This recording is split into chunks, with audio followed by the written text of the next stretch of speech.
আমার ওয়াইফ কিছুদিন ধরে অসুস্থ, কিছুই খেতে পারতেছে না। তো ও বায়না করতেছিল জুস খাওয়ার জন্য। বাজারে গেলে সহজেই কিনে আনা যেত জুস, কিন্তু ভাবলাম বাইরে থেকে কেন কিনবো, ঘরেই তো আছে টাটকা পাকা আম। তাই সিদ্ধান্ত নিলাম নিজের হাতে তৈরি করে খাওয়াবো সুস্বাদু আমের জুস। শ্বশুরবাড়ি থেকে আসার সময় শাশুড়ি আম্মা অনেকগুলো আম দিয়েছিল, তো ওগুলো দিয়ে জুস বানাবো। দোকানে সে ভেজাল কেমিক্যাল যুক্ত জুস খাওয়ার থেকে বাড়ির এমন টাটকা টাটকা জুস খেলে কিন্তু মনও প্রশান্তি হয়, দেহেও কিন্তু অনেক শান্তি পাওয়া যায়। আমগুলো আমি খুব সুন্দর করে বাছাই করে করে নিয়ে আসছি, একদম গাছ পাকা টসটসা আম, দেখতে কিন্তু খুবই লোভনীয় লাগতেছে। আমগুলোকে এবার সুন্দর করে ধুয়ে নিতে হবে, তাই তো এক বালতি পানির মধ্যে দিয়ে সবগুলো আমকে একদম চুবিয়ে চুবিয়ে সুন্দর করে ধুয়ে নিলাম। পরিষ্কার না হলে কিন্তু জুসটাও পরিষ্কার হবে না, খেতেও কিন্তু রুচি হবে না। আমগুলো সুন্দর করে ধোয়াধুয়ি শেষ, এখন আমের খোসাগুলো ছাড়িয়ে নিতে হবে। তো প্রথমে বটি দিয়ে চেষ্টা করলাম, তারপর দেখলাম না, এগুলো তো পাকা আম আর সফট আছে অনেক, তো হাত দিয়ে ট্রাই করতেছিলাম। জুস বানানোর কাজে শুধু আমি একাই অংশগ্রহণ করি নাই, এখানে আমার ওয়াইফও অংশগ্রহণ করেছে। ছোট ছোট কাজে ও অনেক হেল্প করেছে, যদিও সে অসুস্থ।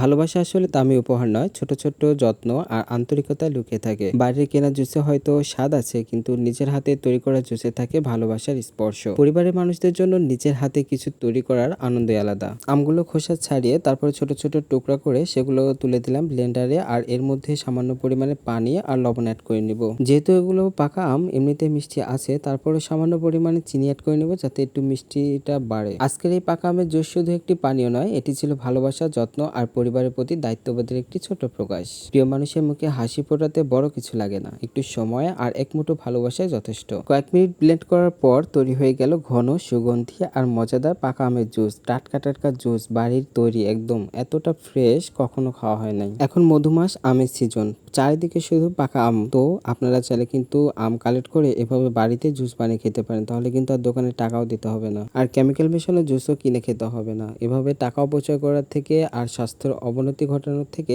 বাড়িতে জুস বানিয়ে খাওয়া কিন্তু ঢের ভালো। জুস গ্লাসে ঢেলে যখন ওয়াইফের হাতে দিলাম, তখন তার মুখের হাসিটাই ছিল সবচেয়ে বড় পাওয়া। আপনারাও কারা কারা এরকম বইয়ের আবদার পূরণ করেন, তারা কমেন্টস করে জানাবেন।